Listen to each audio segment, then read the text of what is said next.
Good afternoon, everyone, and welcome back once again to our another session. It has been a great, insightful day today, and I'm sure you guys would have taken a lot of learnings till now.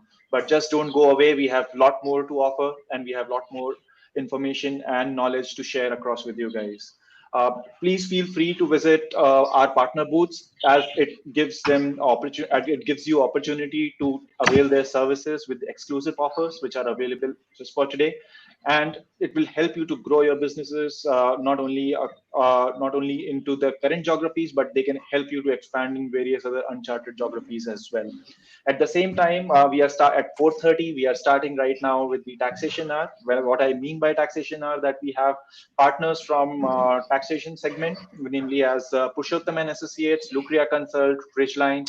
Please visit their booths. It will give you an opportunity to win a lucky draw Amazon Echo Dot through the raffle contest, which we will run for another 1 hour from here. At the same time, I have seen that there is a huge competition which is going across on the leaderboard as well. So keep on interacting with the partners, keep on doing one-on-one networking, and I'm sure there will be good winners at the end of the day as well. Uh, so we are at the mid of September. It is nearly the end of third quarter, and fourth quarter, as we know, it's some of the festive seasons which starts around the world, and it's a peak season for making sales as well. So, are you really worried about your peak season? That how will you grow, how will you expand, and how will you maximally utilize from this particular season? I would bring you the experts themselves over here. So learn from them. We have a playbook for supercharged successful peak season, where we have leading marketplaces who will share their views on what is expected of this festive season. So I will hand it over to Manas Modi, who is the director at Payoneer, and he will take it forward from here. Manas, over to you. Thank you, Amit. Hello, everyone, and a very good afternoon. I am Manas Modi, Director of Training. I am very excited to have you join us in our next discussion, which will cover playbook for supercharged success. This year has been challenging for all of us, and probably that is an understatement. But for global e-commerce, this also provides a once-in-a-lifetime opportunity for us to scale up and grow. For this discussion today, I have with me a very distinguished panel, and I'm sure all of us will greatly benefit from their collective experience and insights. We have Ronak Raheja, Head of India Cross-Border Trade for eBay. Welcome, Ronak. We have Anshuman Harjai, who heads sales for Amazon's global selling in India. Welcome, Anshuman. And we have Manas Roy, who heads retail and shopping partnerships for Google Shopping in India. Welcome, Manas. The first thing that I want to bring up, this year has been a watershed year for e-commerce, and we have had many speakers talk about this. And this is among the very many things that have changed around us. And even within this year, there have been so many factors that have very rapidly changed. There have been lockdowns, business shutdowns, reduced workforces, lower spending sentiments at some parts of the year, impact on logistics, and so on and so forth.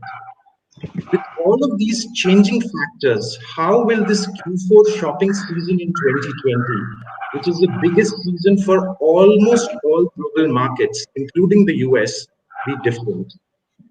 Ronak, can I first request you to start this discussion? Thanks, Manas. I think it's a very relevant and an interesting question. Given when looking at the current scenario, pandemic is far from over. I think the madness is still going to be around for some time now, and slowly it's becoming the new normal for all of us, right? And for an example, look at us right now. We are all connecting on a web platform. Who would have thought about this a year earlier? I mean, before the pandemic, I don't think any of us would have thought about that, right? And as you mentioned, Q4 is actually a shopping season, and it's the biggest season of the year, which all of us wait for, especially for the sellers, right? And I anticipate this season is going to be much more sweeter. The reason I say this is, there are 3 points for that. One is, the pandemic, with the ongoing pandemic, a lot of buyers are actually preferring online. We've already seen that the last 10-year growth has been achieved in the past 3 months, in e-commerce. I think that's going to continue for some time. The second reason is this is Q4 is also a quarter wherein a lot of buyers actually prefer to travel. It's a holiday season as well, and with the ongoing pandemic, I mean, this is what I see, that a lot of folks might not opt to travel at this point of time, and hence, which means that you are going to have a lot more buyers to cater to.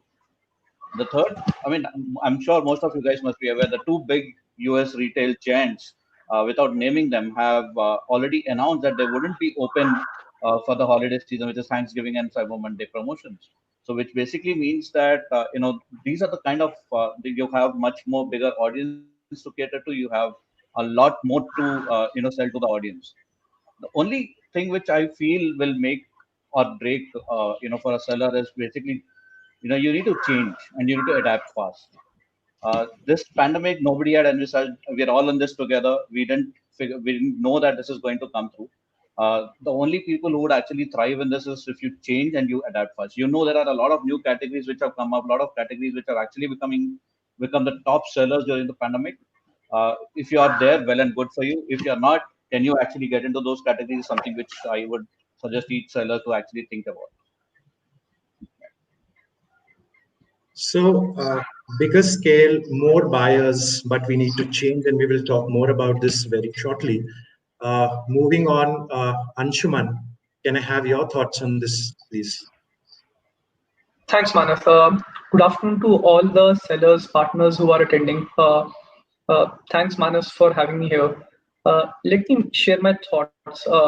I think you talked about the disruptions that we have had, and would be an understatement to say there has been disruptions. Uh, we saw businesses being paused on initially due to lockdown. We saw huge labor migration. We saw changes in consumer spending overall, and we saw disruptions across logistics, both on the supply side here in India and on the destination side. Uh, Having said that, that ambiguity has pivoted to one certainty, that e-commerce overall has picked up. Uh, Consumers across category have pivoted in a much larger way to shopping online. Uh, and there has been a huge spike in specific categories across consumables, home selection, work from home selection, selection to improve your productivity, and of course, COVID, just to name a few. Uh, and the point I'm trying to say is that there has been a much more broad base, both consumer expansion for of people who shop online, and also the kind of selection they shop online. If I translate that from a seller lens, what has accelerated is sellers adopting e-commerce also as a channel. Those who were already selling have started to invest more, and for sellers who are only into offline mode have started embracing this channel in a much more bigger way. So across hence both sellers and consumer community, there has been a huge change over the last 5 6 months. Uh, if I just give a proxy of what the holiday season may look like, in India we had the Amazon Prime Day, and we'll have it for the global markets at some point in time. Just a couple of figures from there. Consumers from 97% pin codes in India were shopping. We had the maximum ever seller participation. Uh, Bulk of them saw this as their best shopping days. Huge increase in Prime subscription. So all those data points, hint towards the fact that consumer demand for online shopping has accelerated. And if I extend this to the US or Western markets, I think we'll expect a much more bigger shopping season than ever. One more thing that is likely to change is it might be a much longer shopping season than being concentrated in the 4 weeks from Thanksgiving onwards.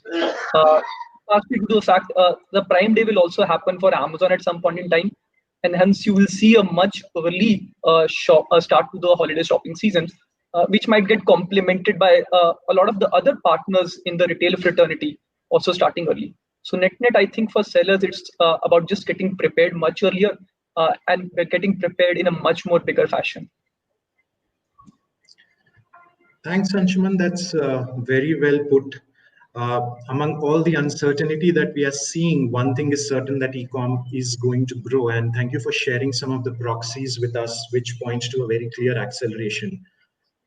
Manas, Can I ask for your views on this topic? Yes, thank you so much for bringing this up. This is a very pertinent question that I think a lot of sellers are now looking to get answers for. So, just to encapsulate what we've already spoken about. So, we've spoken about the increased adoption of e-commerce. We've also spoken about the scenario where big box retailers will not be available, or where physical stores will not be available during the peak holiday seasons. And this is a 2 decade old tradition that had been going on that will not be there this year. So for a merchant, this means that digital as a channel will be uh, will be the only form of connection that they will have with the consumer, and it's the same situation for the consumer. So the consumer will be more active in trying to look for things that they want, trying to fulfill the needs that they have had, uh, both for this year and the legacy traditions that they've carried on. But as a seller, if you're looking at this year, just one precursor before you get into all your planning, figure out a problem that you can solve and only look at that, right? So if you don't have inventory for some specific items, don't go out and solve it now, right? Work with what you have. Digital as a channel will grow, and all the platforms that are in this space will also vie for consumers attention. So be assured that there will be more shoppers coming to look for your products, but those shoppers will come with different expectations. They will probably not be doing a lot of high ticket sales. There'll be some normalization on that front, and there will also be a higher diversity in their purchase.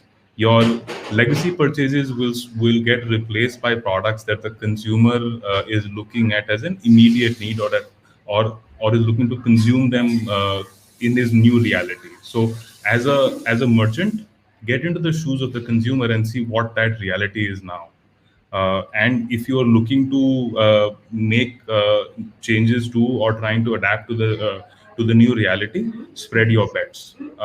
Go to the marketplaces where you think you have traction, or where you see traction, but also go and look at newer digital platforms, or look at newer strategies to be able to garner more traffic. I think we'll be able to get better results, or a difference in the traction that we see, if we are spreading our bets. So think about the consumer. Be prepared for diverse sales at slightly lower ticket sizes, and hedge your bets. Go broad based on digital rather than marketplace only. Thanks, Manas. That is very well put. I think the power of digital is going to increase. And what we need to do, I think everybody needs to do, is to find that super specialty niche where they can really solve for the customer problem, rather than going the traditional way. So we have some great pointers here coming from the panel.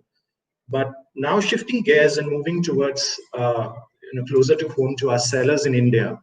One of the things that we have heard this year from the sellers is about the inventory readiness for the peak season, which includes challenges in procurement, sometimes working capital, custom clearances, some logistical issues.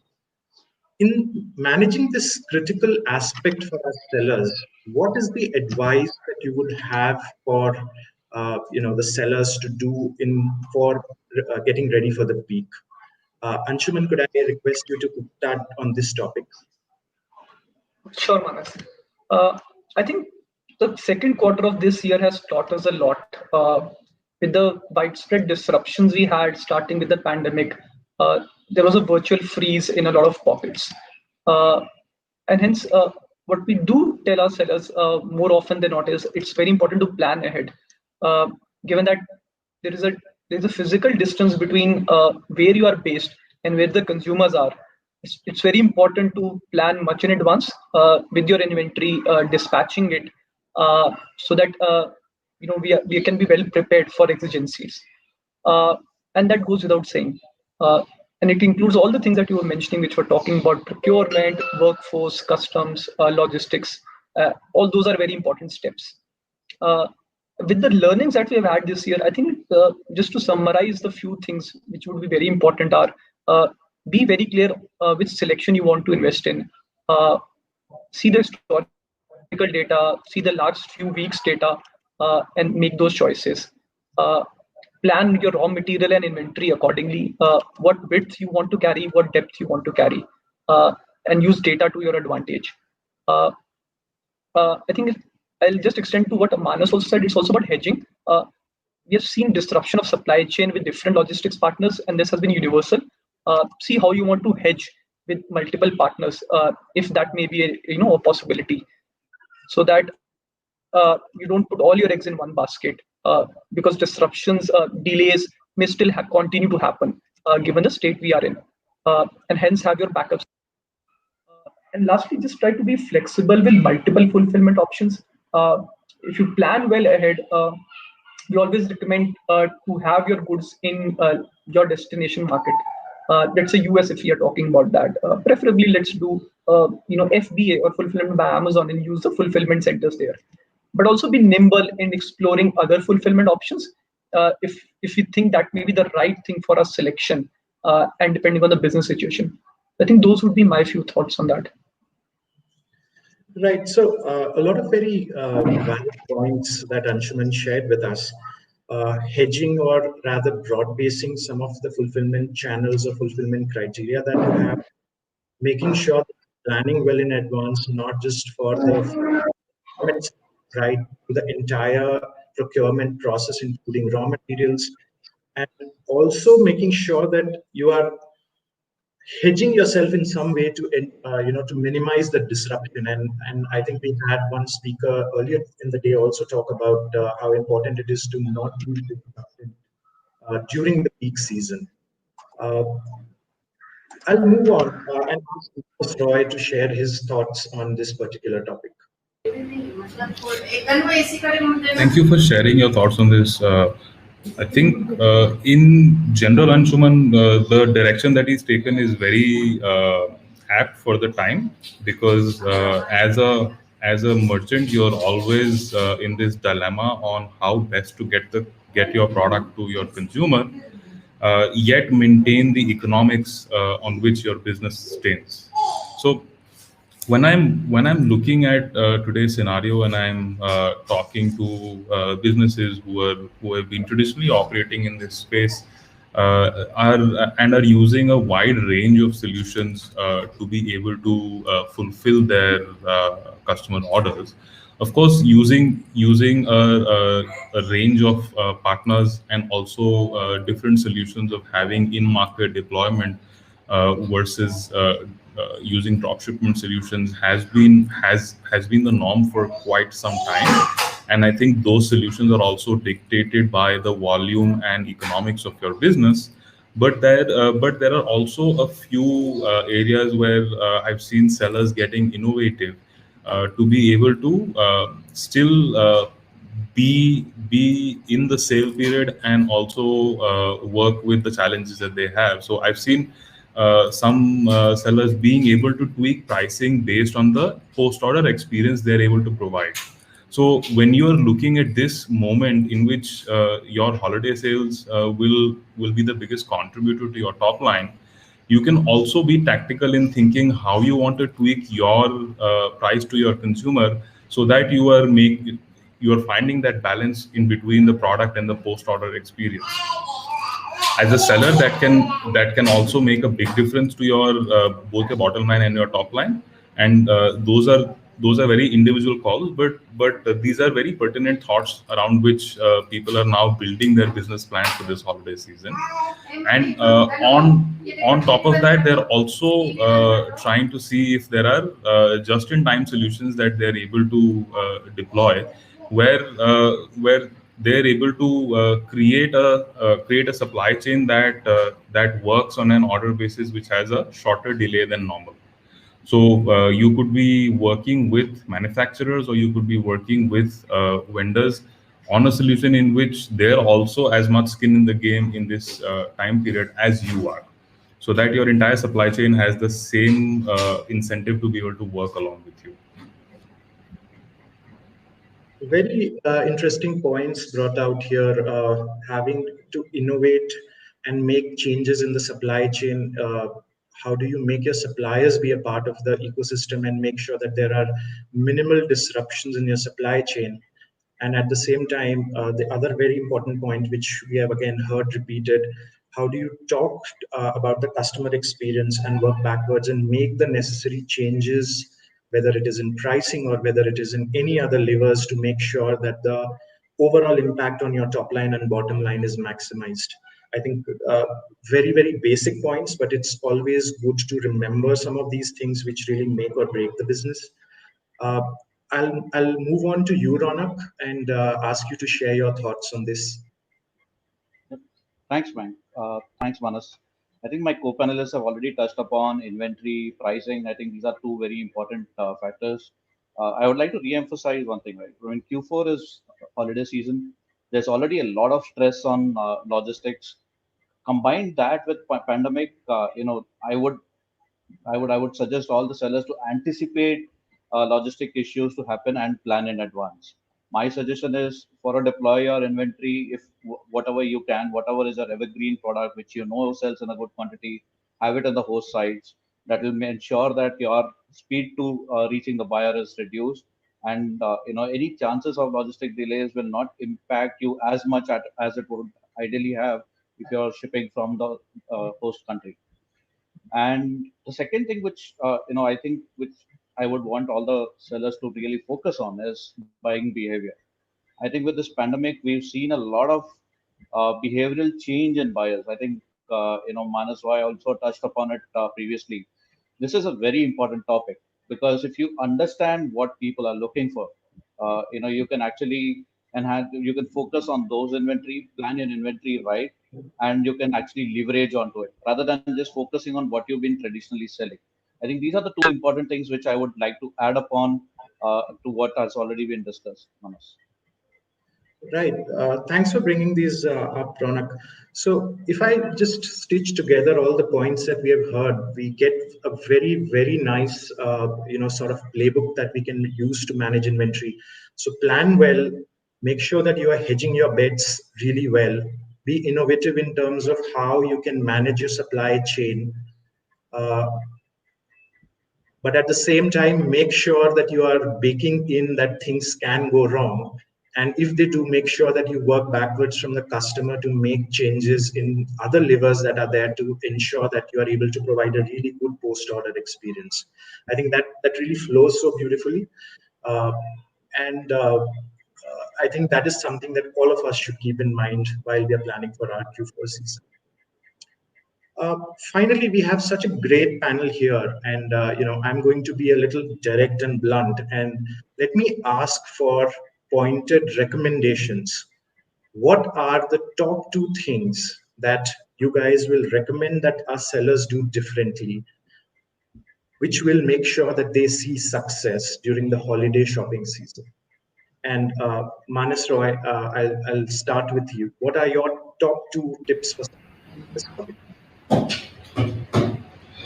That's a very chicken and egg situation that you put me into. Start with this difficult question, but I think there are two things that for me will define the holiday season. The first is how are you leveraging the digital ecosystem that is available to you as a seller. You have now more touch points, you have potentially higher interaction, and so the probability of a sale and a conversion happening can be higher or lower depending on your digital strategy. And to add a tail to that is how much of it is going to be organic, and how much of that is going to be paid will also define how your business looks at the end of the season. Thanks, Manas. But first to tell you, if I get such a great panel, I will ask tough questions, get answers, and thank you for sharing those tips. Very relevant. The traffic, analyze that. your paid versus free traffic is something that is really going to break or make your profitability in that season. That's very well put out. Ronak, can I direct this question to you next? Top two recommendations for success in this holiday season. Sure, Manas. Top two recommendation is tough, but yeah, let me give it a attempt. I think number one, I would request the entire community, seller community, to focus on their product mix. I think inventory mix is extremely important. What product are you focusing on? What's the width? What's the depth? Planning inventory and quantity in advance. I think that's very important because given the current pandemic, most of us are aware, all the factories are currently working at 30% of the labor. So it's very important that you plan in advance so that you have the inventories when you need it. Otherwise, you might end up selling, but you might not have the stocks in hand with you.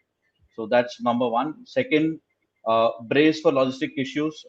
This is a quarter wherein there is a lot already. There's a lot of stress on logistics, and on top of that, there's pandemic going on. So try and see if you can forward deploy your inventory. If not, if you are shipping from India, that's fine. But be sure of the service which you are using. I think these are the two things which I would definitely want the seller community to really focus on. And one more thing, if I may add, it's about start early. I mean, if you want to participate in promotions, having it aggressive pricing, don't wait for the end moment. Start early so that you already know, you get a trend of what's selling, you get a taste of it in advance. So yeah, I would sum it up in that manner. Thanks, Ronak.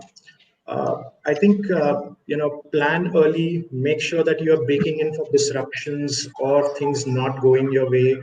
That is very well put. I think this year has told us that a lot of plans that we have, or plans that we put together, may get disrupted by reasons which are really beyond our control, and for reasons that we may not even have foreseen. Right. So I think that is very well put across a couple of points.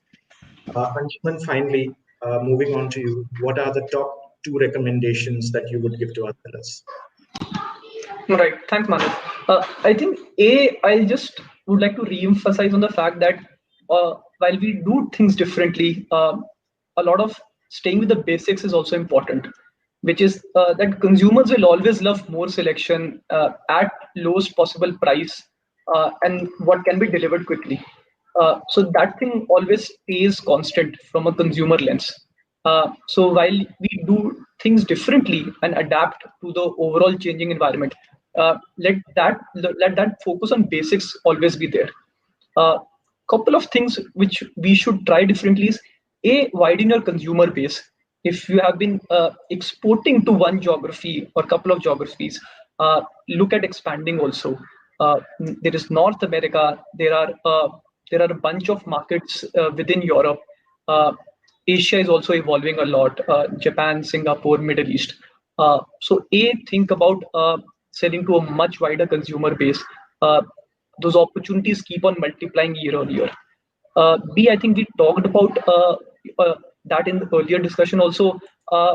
Focus on the right product mix.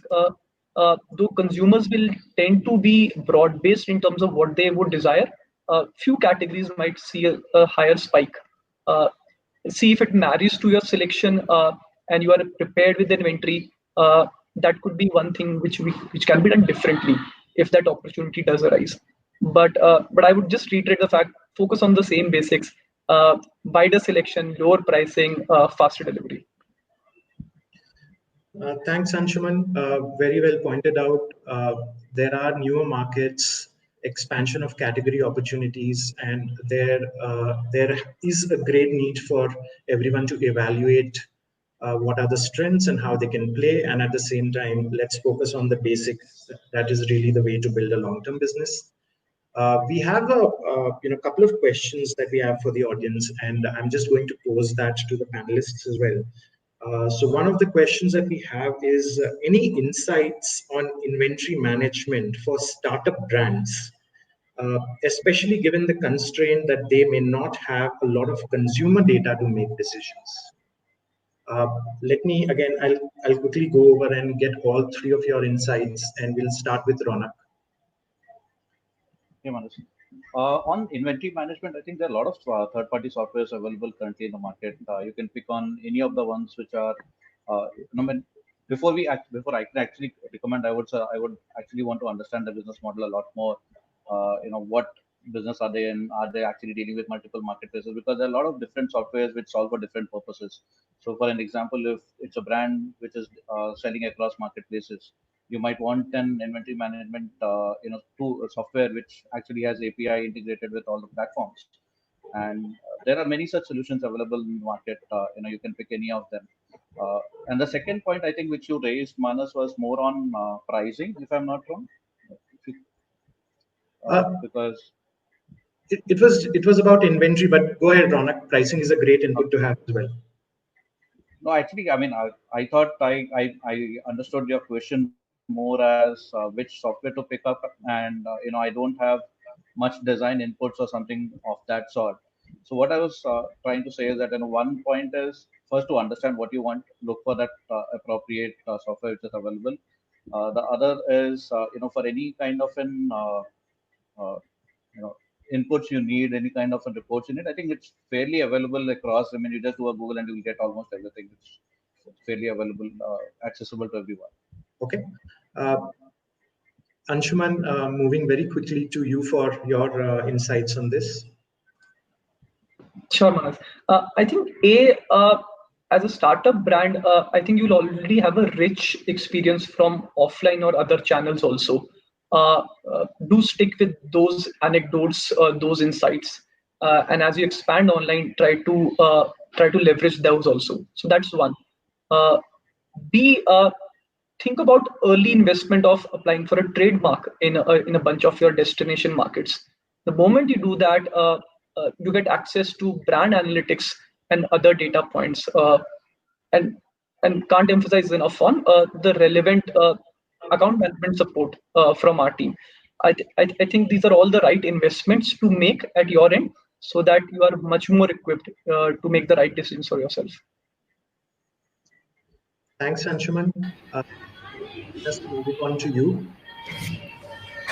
So, I think there are three things that I can recommend, and I'm assuming that some of those answers would already be available with the product owner. So, what is your product? Who is it for? If you have these two answers, go to Google Trends and figure out what is the volume. You will be able to get a sense of how many people are looking at it, where are they looking at it from, and what are the most common queries associated with that. And that should give you a sense on two things: places in the world where people are looking for your product, and what is the seasonality. I think that should give you some headspace to work with to figure out how you want to plan inventory. Great, thanks. I think yes, understanding about the overall market, even if you don't have the, data about your own customers, but getting information and data about the customers who want to shop in that category, and starting from there and taking decisions about selection planning, inventory planning, and the right price points to sell, seems like the right playbook for this. Uh, that was the one question that we had, guys, and thank you for answering that. uh, I really want to thank all three of them, Ronak, Anshuman, and Manas, for joining us and sharing their insights. And I also want to thank the audience for attending today's session. It was very insightful for me to go through some of the insights that came. It was a really good mix of sticking to the basics and at the same time, making sure that you are innovating and looking at the customer behavior in the right mix. Uh, I really hope that all of us are able to leverage on this and have a really good quarter four this year, which makes 2020 a really, really good year for global selling. Thank you all. Thanks for having me, Manas. Yeah. Thanks, Manas. It was our pleasure.